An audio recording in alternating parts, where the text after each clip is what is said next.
اپنے سر کو اٹھا، اشفا تشفا، جس کے لیے بھی شفاعت کرے گا شفاعت قبول کی جائے گی، تو سلمن توتا، جس کے لیے بھی تو سوال کرے گا تیرا سوال عطا کی شکل میں پورا کیا جائے گا، وَلَسَوْفَ يُعْطِيكَ رَبُّكَ فَتَرْضَىٰ، اور ہم عنقریب اپنے حبیب کو خوش کر دیں گے۔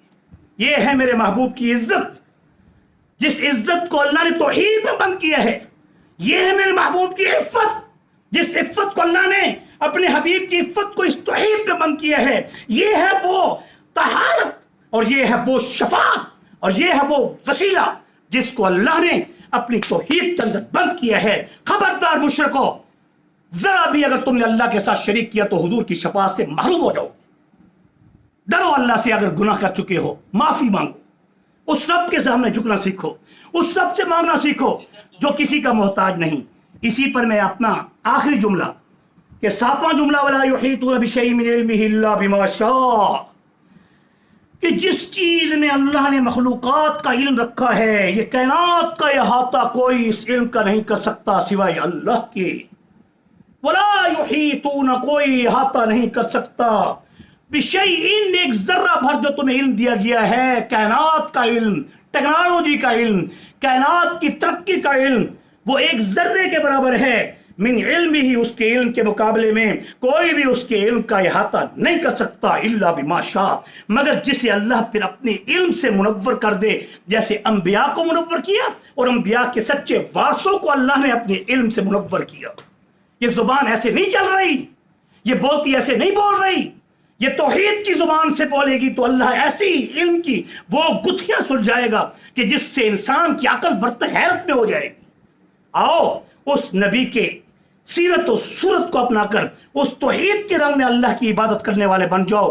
ہم تمہارے ہاتھ بن جائیں گے، تمہاری زبان بن جائیں گے، تمہاری آنکھ بن جائیں گے، تمہاری حرکت و سکن بن جائیں گے۔ من کان للہ کان اللہ لہ، جو اللہ کا ہو جاتا ہے توحید میں کامل، اللہ کائنات کو اس کا خادم بنا دیتا ہے، وہ مخدوم کائنات بن جاتا ہے۔ 8واں جملہ وَسِعَ كُرْسِيُّهُ السَّمَاوَاتِ وَالْأَرْضِ، اب علم کا احاطہ تو تم کر نہیں سکتے، یہ تو بہت بڑی بات ہے، اس کی کرسی کا احاطہ بھی نہیں کر سکتے، جس کرسی نے پورے آسمان و زمین کو ڈھانپا ہوا ہے۔ وَسِعَ كُرْسِيُّهُ السَّمَاوَاتِ وَالْأَرْضِ، کہ جس کی کرسی اتنی بڑی ہے وسعت میں کہ جس نے ساتوں اور زمینوں اور ساتوں آسمانوں اور تمام گلیکسیز کو اپنے اندر چھپایا ہوا ہے۔ ہاں جی، ما قدر اللہ حق قدری والارض جمیعا قبضته یوم القیامہ والسماوات مطویات بیمینی، یہ کائنات کی جتنی گلیکسیز، ملکی ویز، یہ جتنی بھی اجرام فلکی ہیں، یہ میرے اللہ کی مٹھی اور میرے اللہ کے مکے کے ارد گرد گھوم رہی ہیں۔ کل فی فلک یسبحون، کل فی فلک یسبحون، ہر چیز میرے اللہ کی مٹھی کے ارد گرد گھوم رہی ہے اور اس کی طاقت میں اور قوت و دستس کے اندر گھوم رہی ہے۔ ایک لمحہ آگے ایک لمحہ پیچھے نہیں ہو سکتی، نہ سورج غروب ہو سکتا ہے، نہ سورج طلوع ہو سکتا ہے، نہ سن رائز ہو سکتا ہے، نہ سن سیٹ ہو سکتا ہے۔ آئیے اس عظیم کرسی کا حال بھی سنیے۔ حضور نے فرمایا ثم استوى علی العرش، قرآن کی آیت ہے، اس کرسی میں جو عرشہ ہے، جو تختہ ہے،